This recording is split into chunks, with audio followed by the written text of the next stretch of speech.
শঙ্করাচার্যের অদ্বৈতবাদে মায়া একটি গুরুত্বপূর্ণ বিষয়। তোমরা আগেই জেনেছ অদ্বৈত বেদান্তের মূল তত্ত্ব ব্রহ্ম, আর এই বেদান্ত দর্শনের মূল মন্ত্র হল ব্রহ্ম সত্য, জগৎ মিথ্যা। আর এই জগতের মিথ্যাত্ব প্রতিপাদনের জন্য শঙ্করাচার্য ব্রহ্মের এক প্রকার শক্তি স্বীকার করেছেন, সেটি হল মায়া। যে শক্তি ব্রহ্মকে আবৃত করে তার উপর জগৎ প্রপঞ্চকে আরোপ করে, অদ্বৈত বেদান্তে সেই শক্তিকে মায়া বলা হয়েছে। এই মায়ার সমার্থক শব্দ হিসেবে অজ্ঞান, অবিদ্যা, অধ্যাস ইত্যাদি শব্দগুলি ব্যবহার করা হয়। শঙ্করের মতে পারমার্থিক দৃষ্টিতে একমাত্র ব্রহ্ম সত্য, কিন্তু জগৎ মিথ্যা। আর জগৎকে মিথ্যা বলার কারণে তাদের মতবাদ মায়াবাদ নামে পরিচিত। এবার আমরা দেখব সদানন্দ যোগীন্দ্র মায়ার স্বরূপ সম্পর্কে কি বলেছেন। তিনি মায়ার স্বরূপ সম্পর্কে বেদান্তসার গ্রন্থে বলেছেন, সদাসদ্ভ্যাম অনির্বচনীয়ম ত্রিগুণাত্মকম জ্ঞান বিরোধী ভাবরূপম যদ কিঞ্চিদিতি।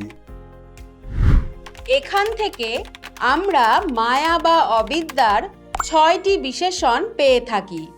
এগুলি হল সদসদ্ভ্যাম, অনির্বচনীয়, ত্রিগুণাত্মক, জ্ঞান বিরোধী, ভাবরূপ এবং যৎকিঞ্চিৎ। চলো এগুলি সম্পর্কে আমরা ডিটেলসে জেনে নিই। প্রথমত, অদ্বৈত বেদান্তে মায়াকে সদসদ্ভ্যাম বলা হয়েছে, অর্থাৎ মায়া সৎ নয়, আবার অসৎও নয়। কারণ যা সৎ তা নিত্য রূপে গণ্য, কিন্তু মায়া অনিত্য। আবার মায়াকে একই সঙ্গে সৎ ও অসৎ উভয়ই বলা যায় না, এই কারণে মায়া সদসদ্ভ্যাম। দ্বিতীয়ত, মায়া বা অবিদ্যাকে অনির্বচনীয় বলা হয়। অনির্বচনীয় কথার অর্থ হল যাকে সৎ, অসৎ বা সদসৎ কোনো রূপে বর্ণনা করা যায় না। মায়া সৎ নয়, অসৎ নয়, আবার সদসৎ ভিন্নও নয়। তৃতীয়ত, মায়া ত্রিগুণাত্মক, অর্থাৎ মায়া সত্য, রজ ও তম গুণের সমন্বয়ে গঠিত। মায়া বা অবিদ্যার জন্যই জাগতিক যাবতীয় পদার্থে এই 3টি গুণ লক্ষ্য করা যায়। চতুর্থত, মায়াকে জ্ঞান বিরোধী বলা হয়েছে। মায়া বা অবিদ্যার প্রভাবে বদ্ধ জীব অজ্ঞানবশত জগৎকে সত্য বলে মনে করে, তাই বদ্ধ জীবের কাছে মায়া জ্ঞান বিরোধী।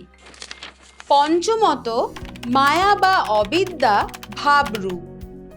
অদ্বৈত মতে মায়া কেবল অজ্ঞান সূচক নয়, তা জ্ঞান সূচক। মায়া বা অজ্ঞানের 2টি দিক, আবরণ ও বিক্ষেপ। আবরণের দিক থেকে মায়া জ্ঞানাভাব বা অভাবাত্মক, আর বিক্ষেপের দিক থেকে মায়া মিথ্যা জ্ঞান বা ভাবাত্মক। এই কারণে মায়াকে ভাবরূপ বলা হয়। সবশেষে মায়া বা অবিদ্যা হল যৎকিঞ্চিৎ। যৎকিঞ্চিৎ শব্দের অর্থ যা হোক একটা কিছু। মায়া সৎ অসৎ বিলক্ষণ অনির্বচনীয় হলেও নিছক শূন্য নয়, মায়া কিছু একটা, অর্থাৎ যৎকিঞ্চিৎ। মায়া শক্তি দ্বারা সৃষ্ট জগৎ মিথ্যা হলেও তা একটা কিছু। এতক্ষণ তোমরা অদ্বৈত মতে মায়া এবং তার বৈশিষ্ট্য সম্পর্কে জানলে। এখন আমরা দেখব মায়া বা অজ্ঞানের প্রকারভেদ সম্পর্কে। অদ্বৈত মতে মায়া বা অজ্ঞান দুই প্রকার, বেষ্টি অজ্ঞান ও সমষ্টি অজ্ঞান। বেষ্টি শব্দের অর্থ হল ব্যক্তি। বিশেষ বিশেষ ব্যক্তি বা বস্তু হিসেবে এদের সংখ্যা যেমন বহু, তেমনি বিশেষ বিশেষ জীবের অবিদ্যাও বহু বা ভিন্ন ভিন্ন। এটি বেষ্টি মায়া। এই বেষ্টি মায়ার কয়েকটি বৈশিষ্ট্য হল, এটি বিশেষ ব্যক্তির ব্যক্তিগত অজ্ঞান।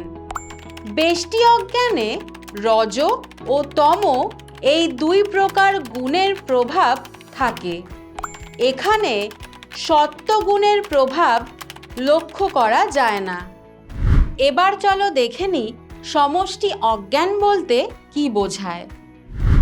সমষ্টি শব্দের অর্থ হল সকলের সম্মিলিত বা একত্রিত।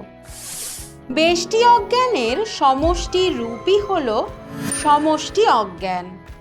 জলাশয় যেমন বিভিন্ন জলবিন্দুর সমষ্টি, বন যেমন ভিন্ন ভিন্ন বৃক্ষের সমষ্টি, সমষ্টিগত মায়াও তেমনি বেষ্টি মায়ার সমষ্টি। সমষ্টি মায়ার কয়েকটি বৈশিষ্ট্য হল, এই মায়া সত্ত্বগুণ প্রধান। সমষ্টি মায়া জগৎকে আচ্ছন্ন করে রাখে। সবশেষে তোমাদের একটা এক্সট্রা ইনফরমেশন দিই। শঙ্করাচার্যের মায়াবাদের অপর নাম বিবর্তবাদ। বিবর্তবাদ হল সৎকার্যবাদের একটি প্রকার।